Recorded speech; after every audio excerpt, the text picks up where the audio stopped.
This UCSD TV program is a presentation of University of California Television for educational and non-commercial use only.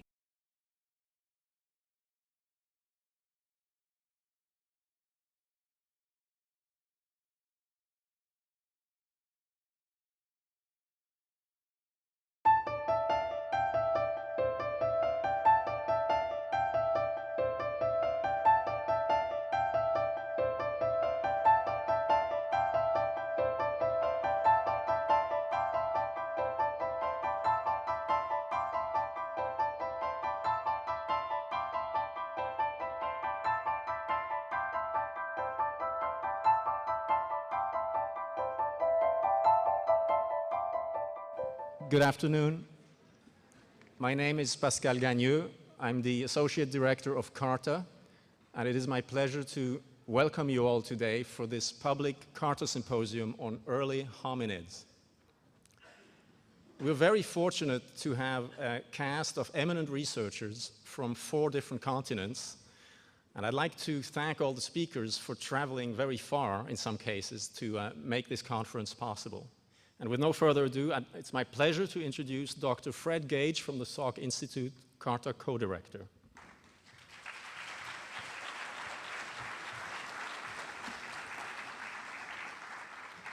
Thank you, Pascal, and I'd like to add my welcome to you all. So CARTA actually is the Center for Academic Research and Training in Anthropogeny. So what's anthropogeny? The most recent definition of the term from the Oxford English Dictionary is investigation of the origin of humans. However, as early as 1839 in the Hopper Medical District, it was defined as the study of the generation of man. So we have a mission statement for this organization, and it is to use all rational and ethical approaches to seek all verifiable facts from all relevant disciplines to explore and explain the origins of the human phenomenon. An important caveat here is while we minimize the complex organizational structures and hierarchies that often infest these kinds of organizations and avoid any unnecessary paperwork and bureaucracy, the hope is to get to the science and get the discussions out front. This would not be possible without our major sponsors who've, with great foresight, sponsored this organization, the graduate program that surrounds it, as well as these conferences. And the first one is the G. Harold and Leah Mathers Charitable Foundation based in New York. And secondarily, but not least, Annette Merrill Smith is very much appreciated for her continued support of this effort. These individuals are foresighted and extremely important for us.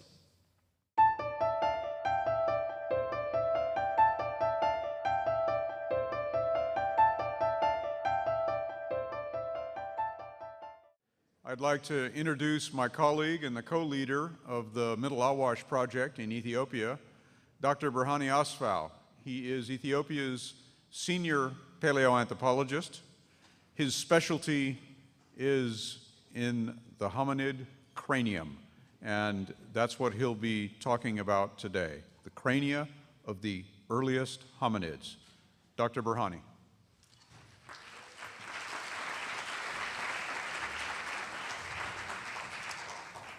Thank you very much, Tim. We've been working together for almost 30 years. Whatever I'm going to present here is a work of more than 40 people who've been working in the field tirelessly and with minimal pay, but with maximum excitement. So what is the purpose of money? If you are in science, you gain nothing. There are very few sciences that really gives you a lot of money, but this is a science which gives you a lot of pleasure without money. And it's fun to do. Anyway, back to business. The part I'm going to talk about today is about our earliest hominids, our ancestors. I'm not talking about the guys who are sitting at the bottom, right here. I'm just talking about the guys who just started to stand up and walk. It's been said already, 100 years ago, there was nothing. All what we had was very few fossils in Europe and some fragmentary in Africa, but the information we had was mostly theoretical. But after, especially in the last 50 years, we have a lot of fossils coming from the bottom, very important. All we used to know was just fragmentary fossil from the very recent time, which is packed with relatively lots of fossils, but this part was totally dark for all of us. Now we have the oldest fossil hominids are older than 6 million years. You have heard it from Professor Michel Berhane, and we have some skeletons. And the good thing is, from the skeletal information, we were able to know something about the way these early hominids walked around. Now we know the way they walked was in a very primitive way, even though they stood up. But what can we really say also about their cranial morphology? I take you to the field, to the Afar.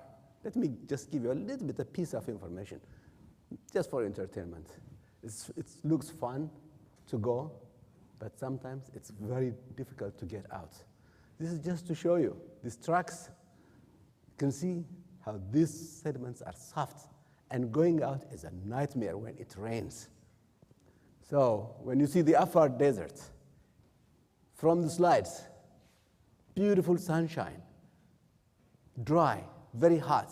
The heat part you may not see through the slides, but you can envision. Sometimes it can get up to like 44 degrees centigrade in the middle of the day, hot. But when you find a single fossil, a single molar, that hits, you don't feel it. This is not how we go in. This is when we got out of the field this year. The sediments are like this, especially the site that I'm going to talk about, is the Ardipithecus site, the Ardi site. The very top part is about 4.4 million years, and even the bottom, right here, the bottom, it is capped between two well-dated tuffs, and all the fossils that we have good information about, around 4.4 million years ago, came from these sediments, which extend for about 9 kilometers.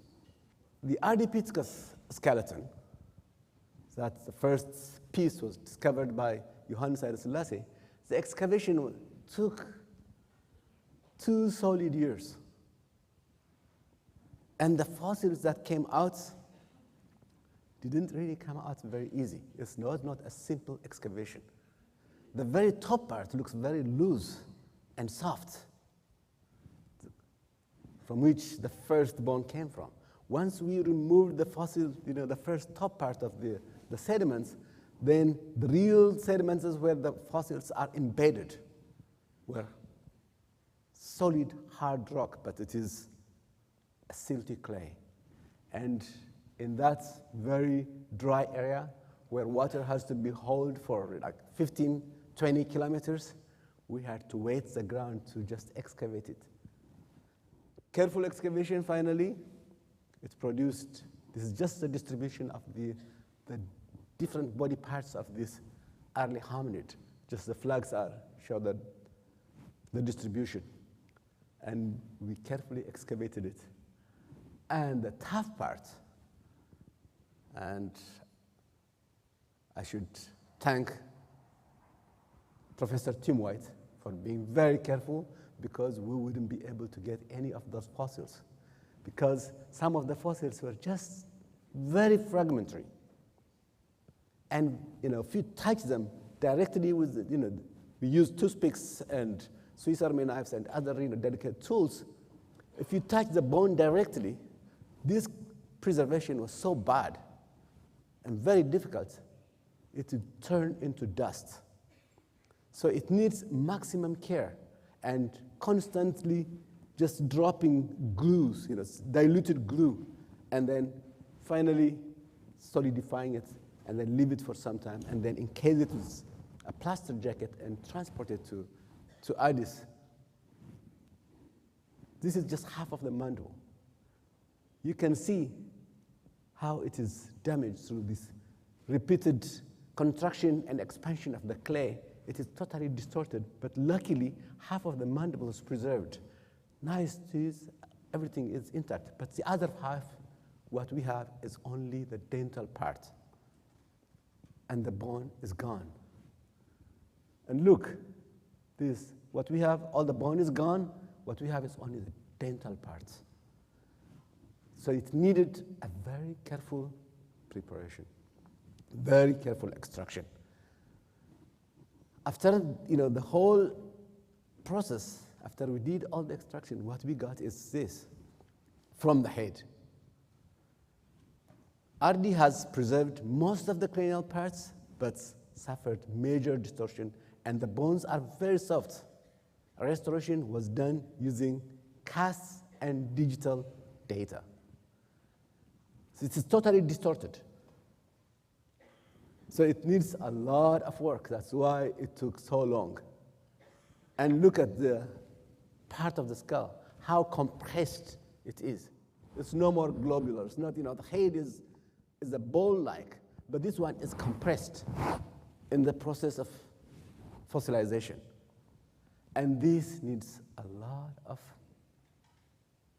scientific interaction and activities to restore it completely to at least to its natural form. So what we used was, we were lucky, we got the permission of the Ethiopian government, and we had to export the fossil to the University of Tokyo. Our colleague, Professor Gensua, in his laboratory, scanned it. And all the fossils were scanned because we have to do two methods of reconstruction. One method we used was in Berkeley by Professor Tim White to do a reconstruction by hand.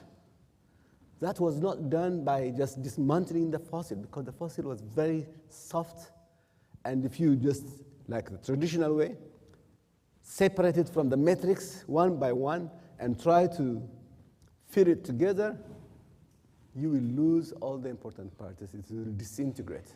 So we had to mold the whole thing, and then by hand, from the casts that was made, everything has to be cut out and refitted one by one to make the natural shape. And then in the other corner of the world, Professor Gensua did a digital reconstruction. Now you can see, this is the compressed skull, this one, and then all these scanned parts, and each and every piece was individually isolated. Then the hard work started. Every piece, this involved more than 10,000 slices, CT scan slices. And then from these CT scan slices, 64 pieces were mapped out. And then each piece, like this one, this is a different color, this is a parietal. And then everything has to be moved and adjusted so that it gets its natural shape. And then after so many hours of hard work, then every piece was put together. And finally, that crushed bone, thanks to the modern technology, was put together, and it gave us the glimpse of this early ancestor, how it looked like 4.4 million years ago. And that is the dark part of human evolution that we had no information about. Now we got this. When you see, all in all, the different pieces that were scanned and put together, that was the final shape. And then at the end, all the craniometric points were all identified. And now this bone, this early hominid skull, is ready for comparative analysis. And the final part, now it looks real natural.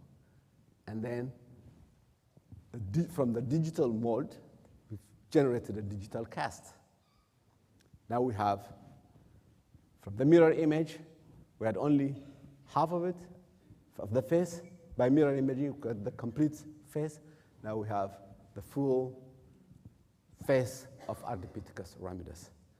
This clearly gives us a very good information about this early hominid. Now we have seen, we become clear when we compare it to the other ones, but it has a short face. Face is short, superior, especially the maxilla is very short, and has nodes, doesn't have this projecting out face. The lower face is not projecting like chimpanzees, and it doesn't have a sulcus, the depression behind the orbits. It's really different. It's not like the early hominids that we know, like the Australopithecus, like the Lucy's type, or the one that we found from South Africa. We know lots of them. And it's not like chimpanzee. It is something in between. But we know it is a hominid because it has the critical characteristics of a hominid cranium. This is just a comparison between chimps and Ardipithecus. You can see the chimpanzee, how projecting the face is.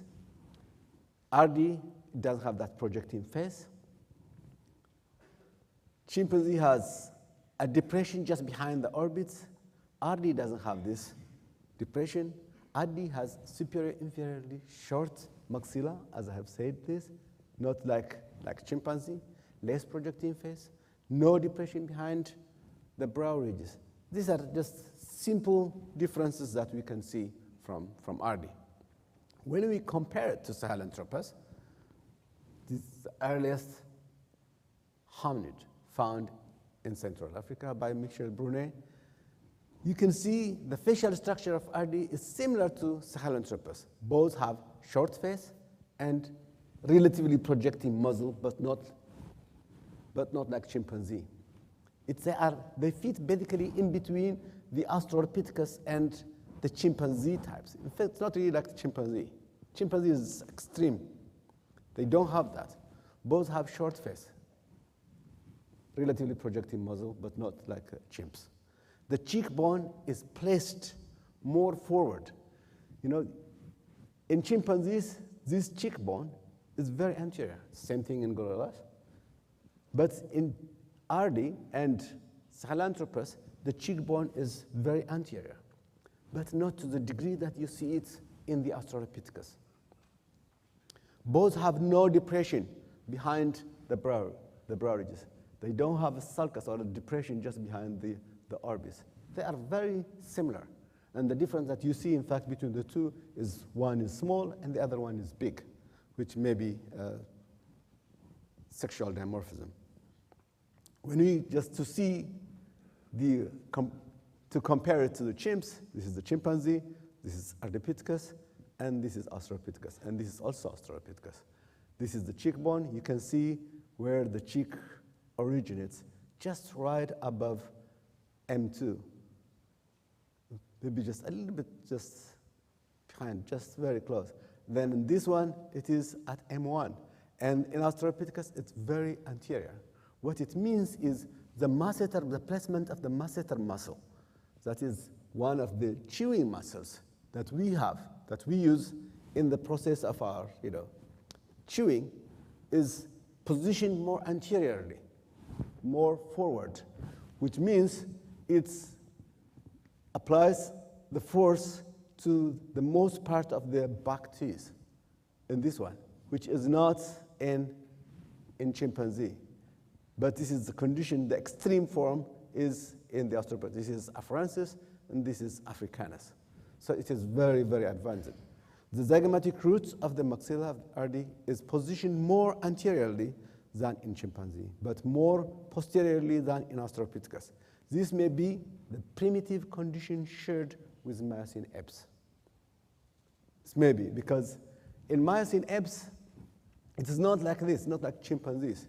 It's approximates the condition that we see in Ardipithecus. But this is taken much more forward, or in a very advanced form, in the Australopithecus. So when we try to envision the common ancestor to the chimpanzees and the human line, the hominids, by comparing it to the Miocene apes, it doesn't look like this. It looks more like Ardipithecus. So that means a common ancestor, it is not really a good model. Chimpanzee is not really a good model to envision the common ancestor. So all in all, from what we can see when we compare this crania, the cranial base of Ardi, if you see the position of the opening at the base of the skull, which we call the Foramen Magnum, it opens down straight, and it's very anteriorly placed. In chimpanzee, it is posterior, and it's pointing a little backwards. This is what we see. And in Sahelanthropus, it is also like Ardipithecus. The cranial base of Ardi is short, and the foramen magnum that opens downwards, and as in hominids. This is the same as in Sahelanthropus. So this is clearly a hominid character that we see in these early skulls. So in conclusion, from what we can see from Ardipithecus and Sahelanthropus is they share with Australopithecus short cranial base and small canine, like hominids, like all hominids. And they have primitive features that they share with the Miocene apes, primitive features that may foreshadow the common ancestor cranial morphology, very small cranial capacity, lack of derived masticatory specialization of the later hominids, that is extremely anterior position of the cheekbones, which is not there. This is in between the ape condition and the advanced hominid condition. It's in between. It has very small cranial capacity, lack of derived masticatory specialization of the later hominids. This may suggest that the African apes are very derived in their craniodental complex from the common ancestor. So the information that we got from Ardipithecus is a small information about what our ancestors, our common ancestor might have looked like. And at least from this information, we know that they don't look like chimpanzees. So the dark part of our human evolution, that means the information that we don't have, we have zero between 4 and 6 million years, is now we are getting a little bit of light from Chad and Ethiopia. And thank you very much.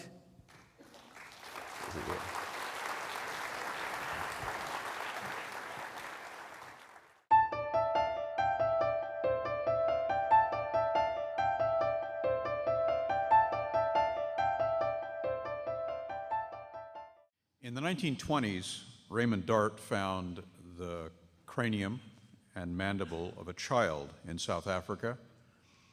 He called it Australopithecus, and it wasn't until the 1940s that a very poorly preserved skeleton of this creature, an adult, was found. And many decades later, Louis Leakey started to find hominids in the 1960s at Olduvai Gorge. Ron Clarke was there with Louis Leakey. Decades followed, and in the 1970s, the late 1970s, Mary Leakey and her team began to find fossilized footprints of the Lucy species in northern Tanzania. And Ron Clarke and I worked together in the Serengeti of Tanzania with Mary Leakey at Laetoli. Little did I suspect, little did anybody suspect, what would happen next when Ron Clarke went back to South Africa following this long tradition of Broom and Dart and Robinson and Brain of Alan Hughes and Philip Tobias, Ron Clarke has worked tirelessly in South Africa. He is the world's leading expert on the evolution of the South African hominids, and he's going to tell you about the oldest and most complete Australopithecus skeleton that has ever been found from that end of the continent. He's also the participant who's traveled the furthest to get here and waited the longest to give his talk. So let's welcome him, Ron Clarke. Thank you. Yesterday, we heard of the death of Tony Curtis, well known for his role in Some Like It Hot. And as you've seen from previous speakers, some do indeed like it hot. They toil away in the deserts of Chad and in the rugged landscapes of Ethiopia, but some of us work in cooler environments in the deep, dark recesses of caves in South Africa. Tony Curtis was born in 1925, which was the same year that Raymond Dart described and named Australopithecus africanus from Taung, the Taung child in South Africa. It was also the same year that two well-known paleoanthropologists were born, Clark Howell and Philip Tobias. And it was Philip Tobias who gave the name Littlefoot to these first 4 foot bones that I found from the Sterkfontein caves in 1994. And he called it Littlefoot to contrast it jokingly with the legendary Bigfoot. This is not Bigfoot here. This is a very good reconstruction, I think, that was done by the artist Wandel in the 1950s. And interestingly, you'll see that he's depicted the foot as having a slightly divergent big toe. Now, at that stage, there was no foot available. And when I discovered these 4 bones that joined together, leading from the ankle down to the big toe, I realized that they showed that it had a slight mobility of the big toe, and so I made this model of the foot, and there you can see the gap between the big toe and the other toes. Anyway, we'll talk more about that later. But this was to lead to a big find, the complete or almost complete skeleton of an Australopithecus. And here you can see the skull still in the rock after we'd partially excavated it. The sites I'm going to be talking about are Taung, where the Taung child came from in 1924, Sterkfontein, where Dr. Robert Broom discovered the very first adult Australopithecus in 1936, and Makapansgat, where Raymond Dart's team of Alan Hughes and the Kitching brothers uncovered more Australopithecus fossils beginning in 1948. Sterkfontein today looks like this. This is the excavation site. It's situated in these dolomitic limestone hills, which are peppered with caves. Here you see another cave site, Swartkrans, famous for the Paranthropus fossils that were found there first in 1948, but I'm not going to be talking about those. I'm going to be concentrating on the Australopithecus fossils found here in the Sterkfontein caverns. What you see exposed on the surface now is the cave infill. The roof of the cavern has long since weathered away, but the caves extend down for more than 25 meters of deposits, and that is what we'll be looking at. 3 million years ago, the Sterkfontein region was very different. We know from fossil wood that we've found in the deposits, including fossil lianas that belong to a species that now only grows in tropical forest in western central Africa. We know that Sterkfontein was forested, and we know that it was inhabited by a large variety of monkeys, large monkeys such as this colobus. There were saber-toothed cats like Dinophilis, the false saber-tooth, and here we have another saber-tooth, Meganterion. There were long-legged hunting hyenas, which we call Chasmoporthetes. There were a variety of bovids, including this one, or something similar to this one that we call Macopania. This is actually a related form that lives in the foothills of the Himalayas. It's called the takin, or Bedorcus, and it lives in woodland in the foothills of the Himalayas. And then, of course, there was Australopithecus itself. Now, at that time, Littlefoot, the Australopithecus, fell into the cave, fell down a deep vertical shaft about 25 meters. We don't know how. We don't know whether, like Winnie the Pooh, he trod on a piece of the forest that had been left out by mistake and fell in. We don't know whether he was attacked by one of those big cats and both of them fell in together. Or we don't know whether he was thrown in by Australopithecine gangsters. But whatever, he ended up on a debris pile 25 meters down at the bottom of the shaft. And this is what he must have looked like when he eventually came to rest. The legs were crossed, the left arm was above his head, and the fist was clenched. And we know that from the distribution of the fossil bones that we've uncovered.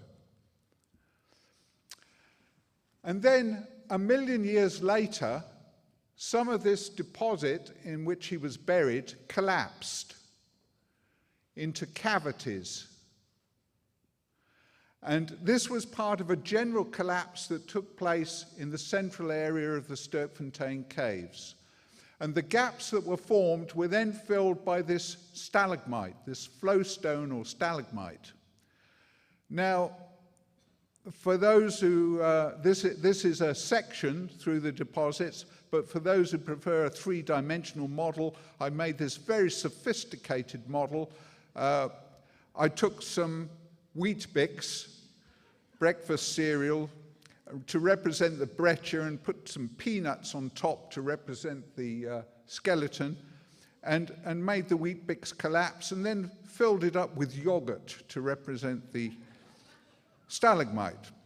And here you have Goofy representing the puzzled excavator trying to work it all out. And there are indeed some goofy people who've dated this stalagmite to around 2 million years, and they've assumed that that is the date of Littlefoot. It is not, of course. That is the date when the stalagmite filled the cavities. We know that this collapse took place after the deposition of the skeleton, and it is my belief it took place 1 million years after. Now, 2 million years after that date, a town was growing up not far away that was eventually to become known as Johannesburg. This was a mining town, and into that mining town came this gentleman, Guglielmo Martinalia. He went out to Sterkfontein, where he began exploiting the stalagmite in the caves. He began blasting it out, stalagmites similar to this one, which was removed from deep down in the Sterkfontein cave, and it's left an impression against the ancient cave infill, the breccia. So we have the skin of the stalagmite still adhering to this breccia, and we have the impression of the stalagmite itself.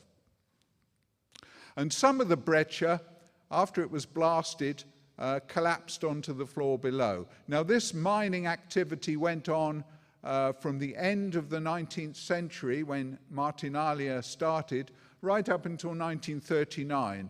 But the time when this particular cave was being blasted out was probably the late 1920s or early 1930s. And the the stalagmite was burnt in lime kilns like this to produce quicklime. Here is one of these lime kilns still preserved at Sterkfontein. And it was this lime mining activity that brought the Scots doctor and paleontologist Robert Broom to Sterkfontein on the 9th of August 1936. He was taken there by two of Raymond Dart's students, Harding Lariche and G.W.H. Skippers, because they had found fossil monkeys there that had been blasted out by the lime miners. So Broom went with them, and he asked the quarry manager, Mr. Barlow, seen here, if he'd ever found anything like the Taung child. He said he thought he had, and on Broom's third visit to the site, he handed to him this brain cast, or infilling of the brain case of what was clearly something akin to an ape.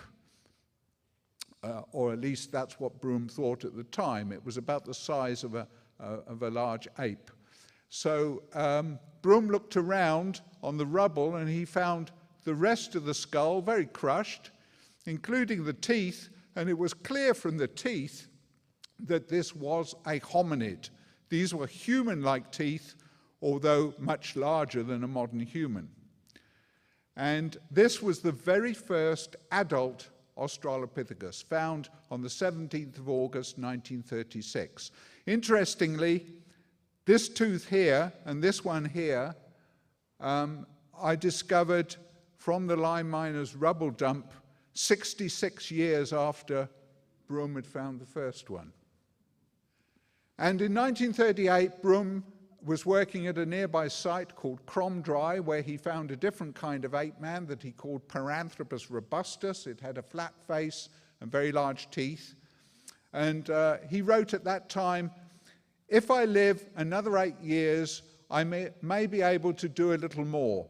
I think it is very likely that within the next couple of years, we shall find other specimens of Pleistocene apes." You see, they called them apes in those days. Pleistocene apes, and perhaps much of his skeleton. If we could find a pelvis, a foot, and a hand of either the Sterkfontein or Cromdry ape, the importance of the discovery would be greater than all the previous discoveries put together. He knew it would be important because this would show that it was on the human line. It was an ape developing into a human. But unfortunately, although he did live another 8 years and he did find the pelvis, he never did find a hand or a foot. It was going to be another 60 years before that was discovered. Meanwhile, many other skulls were found and fragments of skulls, including some rather nice ones like this lower face and mandible. And there were fragments of skeleton.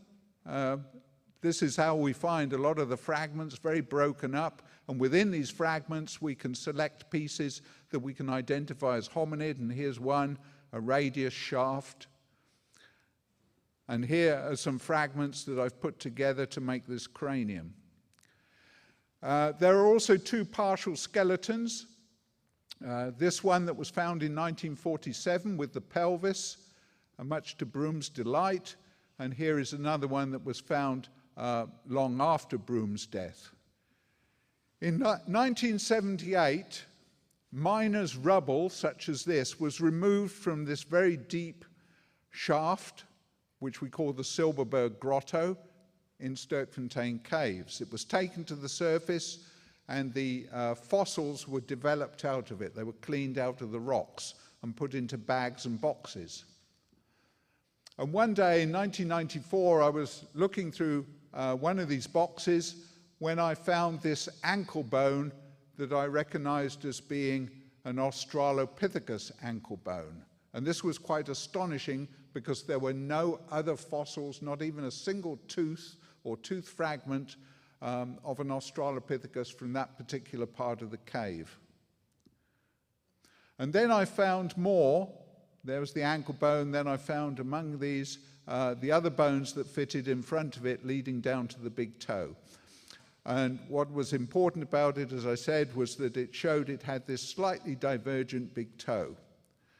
Now, at the time, I and Philip Tobias published this, and Owen Lovejoy was very skeptical and said this was patently absurd to say it had a divergent big toe. But now with Ardipithecus, he's found that that has an even more divergent big toe.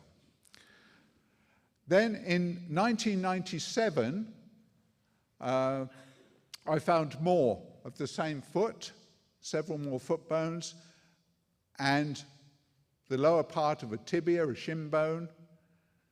Not only, here they are put together and compared to the same region in a modern human foot and lower leg. Not only that, but I found a piece of tibia from the other side and part of another foot bone from the other side. So I had the lower legs and the feet from the left and the right side. And I said, if that's the case, the rest of the skeleton must be down there in the cave. So I gave this piece of tibia to my two assistants, Stephen Motsumi and Nkwani Malefi, and said, go into the cave with torches and see if you can find anywhere that will fit on. After 1.5 days of searching, they found the spot. There's the piece in his hand, and there's where it fits on. So we began excavating. There's the slope on which it was found, just in this spot here. We began excavating, and we uncovered the lower legs up to the knee joints here, and we uncovered the lower thigh bones. This is the radius of a monkey lying next to it. And when we got up to here, there was no more. And we carried on and we carried on up the slope and didn't find any more. And we were in a state of despair. And we said, how can this be? You cannot have two lower legs side by side and not the rest of the skeleton. And obviously we couldn't make this public. We worked in secrecy. We didn't want to make this public and make fools of ourselves by saying we'd got a complete skeleton when we'd only got the lower legs. So we kept looking and we kept chiseling away month after month in this solid rock. This is solid, very, very hard rock. And then I realized that there was a cavity beneath this skeleton. And I remembered the saying of Sherlock Holmes, who said, when you've eliminated the impossible, whatever remains, however improbable, must be the truth. And the impossible was that there could not be any more of the skeleton. That was impossible. It was unthinkable. It had to be there. So the improbable was that it was situated beneath a thick layer of stalagmite. We chiseled through that stalagmite and we got the rest of the skeleton. Firstly, the skull. And these are the stages in revealing the skull, the back of the mandible here and part of the cheekbone. And next to it was the upper arm bone, the humerus. Here's a bit more cleaning and a bit more, and then we got this, and then this is the final stage of the cleaning. A complete skull with the jaw in articulation and the humerus next to it. We continued up the slope, and to our delight, we got the arm and the hand. Here's my hand next to it for comparison, showing you how the fingers are curled across the palm. This hand, I think I'll show it. Yes, I've got another picture later. But here is the arm, and this is how we go about cleaning away the rock with this air scribe, a pneumatically driven needle that slowly cleans away the rock. And this is a scan of the arm and the hand. And here is a close-up of the hand. Now this is very important, particularly after what we've just heard about Ardipithecus, because this hand is like ours. It is not like that of an ape.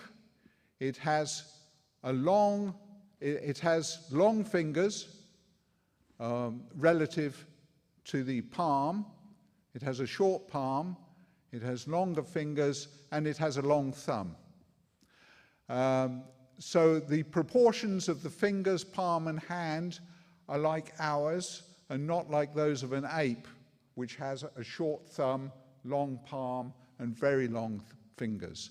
And right there in the middle is the distal end of the thumb bone, which is unlike any thumb bone of either a human or an ape. It's more like a big toe bone, more like the distal end of a big toe. Why, I don't know, but it's very strange.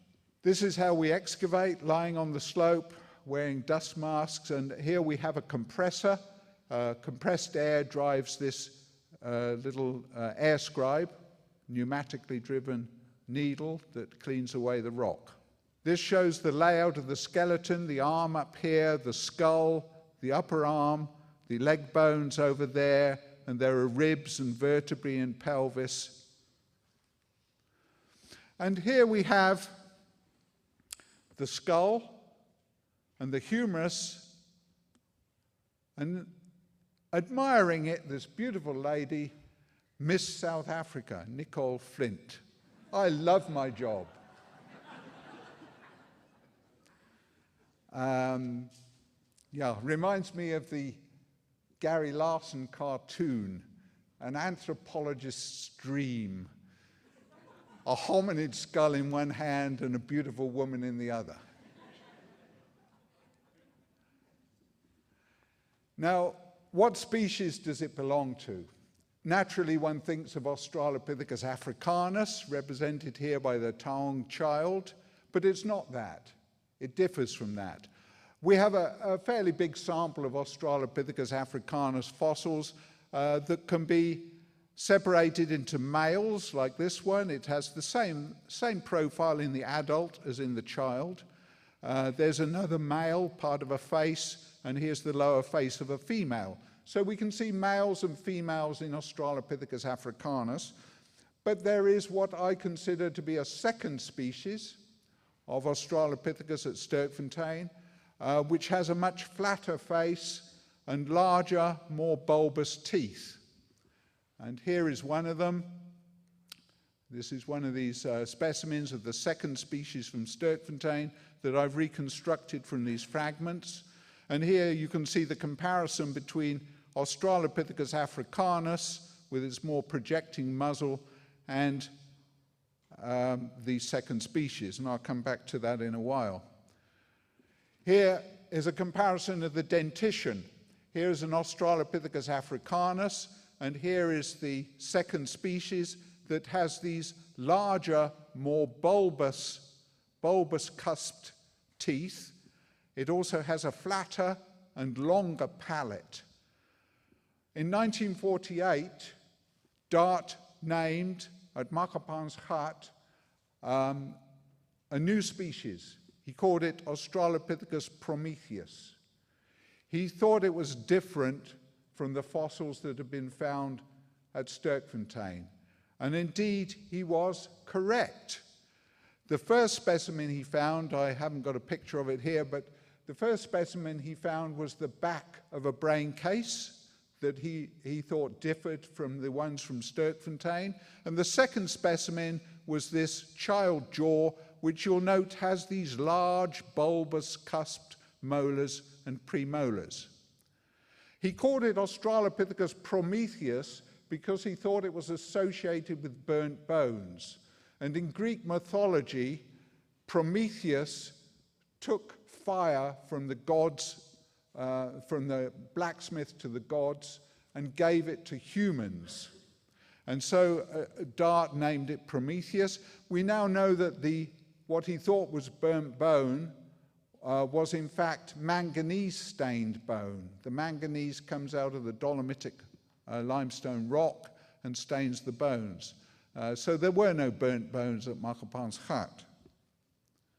But Prometheus is a good name.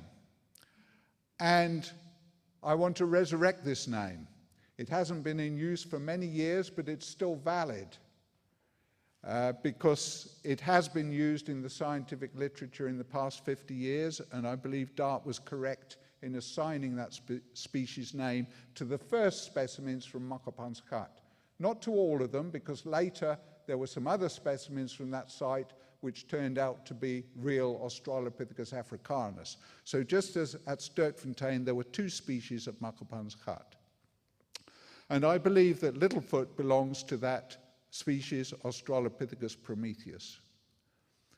If you separate out the humerus here from the skull and bring down the crushed face, because it's been crushed backwards and upwards, if that is brought downwards and forwards, this is what it looks like. And it is remarkably similar to a drawn reconstruction I did several years ago of this second species. And all of them have in common these features: a thin supraorbital margin and an incipient supraglabellar depression, a flatness or hollowness here. They also have an anteriorly situated cheekbone. They have large cheek teeth, but also large canines and large projecting incisors. They have a relatively thin body to the mandible, which is strange in view of the massiveness of the teeth. They have thin mandibles. They have a more vertical occipital region, and they are wide across the parietal bosses. Now, interestingly, Dart's name Prometheus is rather appropriate for this skeleton of Littlefoot, because notice the way he's lying on the slope, and notice the way, I don't know if you can make it out here, but here is an old Etruscan bronze box depicting Prometheus, who was chained to the rocks by Zeus because he gave fire to humans. So he was chained to the rocks, and here he's got his left arm above his head, just like Littlefoot. He's got his legs crossed, just like Littlefoot, and he's being released from the rocks by Hercules.